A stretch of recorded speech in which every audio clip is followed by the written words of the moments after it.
Hi friends, please subscribe to Amravati Media and press the bell icon for more latest updates. ఏపీసీఐడికి supreme court shock. MP Mithun రెడ్డికి భారీ ఊరట. YSR Congress party MP Peddireddy Mithun రెడ్డికి స్వల్ప ఊరట దక్కింది. మద్యం స్కామ్లో ఆయన అరెస్టుకు బ్రేక్ పడింది. తదుపరి ఆదేశాలు వచ్చే వరకు పెద్దిరెడ్డి మిథున్ రెడ్డిని అరెస్టు చేయవద్దని అత్యున్నత న్యాయస్థానం ఆదేశించింది. దీంతో ఏపీసీఐడి దూకుడుకు కళ్ళెం పడింది. ఎట్టి పరిస్థితులలో పెద్దిరెడ్డి మిథున్ రెడ్డిని అరెస్టు చేసి జగన్మోహన్ రెడ్డి చుట్టూ ఉచ్చు బిగించాలని ఏపీసీఐడి భావించింది. కానీ తాజాగా సుప్రీంకోర్టు ఆదేశాలతో సిఐడి వెనక్కి తగ్గాల్సి వచ్చింది.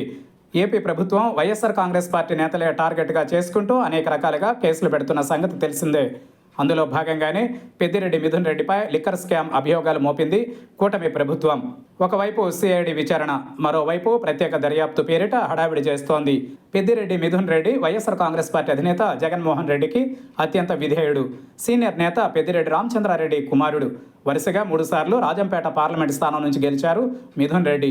వైఎస్ఆర్ కాంగ్రెస్ పార్టీలో కీలక పాత్ర పోషిస్తున్నారు. జగన్మోహన్ రెడ్డికి అండగా నిలబడుతున్నారు. పార్టీ ఓడిపోయిన తర్వాత కూడా జగన్మోహన్ రెడ్డి ఆదేశాలకు అనుగుణంగా పార్టీ బలోపేతంపై దృష్టి పెట్టారు మిథున్ రెడ్డి. ఈ క్రమంలోనే కూటమి ప్రభుత్వం మిథున్ రెడ్డిపై దృష్టి పెట్టింది. ఆయన ద్వారా జగన్మోహన్ రెడ్డిని నిర్వీర్యం చేయాలని చూసింది. అందుకు మిథున్ రెడ్డి సహకరించకపోవడంతో లిక్కర్ స్కామ్ పేరిట ఆయనపై ఒత్తిడి చేసే ప్రయత్నం చేసింది. కానీ మిథున్ రెడ్డి నేరుగా అత్యున్నత న్యాయస్థానానికి వెళ్లి అరెస్ట్ నుంచి తప్పించుకునేలా చేసుకున్నారు. కొద్ది నెలల కిందటే ఏపీ ప్రభుత్వం సిఐడి దర్యాప్తునకు ఆదేశించింది.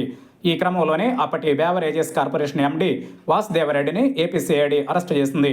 అయితే ఆయన నోటి వెంట మిథున్ రెడ్డి మాట వచ్చింది అంటూ కొత్త అభియోగాలు మోపుతూ మీడియాకు లీకులు ఇచ్చింది ఏపీసీఐడి. దీంతో తనను తప్పకుండా అరెస్టు చేస్తారని భావించారు మిథున్ రెడ్డి. అందుకే ఏపీ హైకోర్టును ఆశ్రయించారు. తనకు ముందస్తు బెయిల్ కావాలని పిటిషన్ దాఖలు చేసుకున్నారు.